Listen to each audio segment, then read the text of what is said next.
Kaže, nema u Lici ljudi, pa ko je rekao da nema? Ima mladića. Kaže, ne dosta da i nema, ima ljudi. Ma ima i koliko hoćeš, čoveče. Ovo.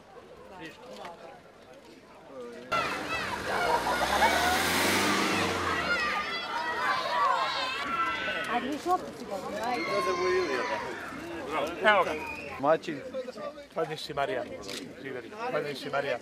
Generalni vikar. I kod svakoga zla. Zato poslušajmo samo kratko riječ Božju. Mrsan je dobar. Evo ga.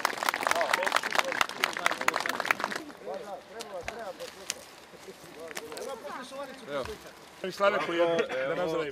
Živio Slavek. Živio prijatelj sve iz rodnog kraja. Vrdunica se otvori radna mjesta. Bez toga ne radi. Ljudi odlaze. Ok, to je to.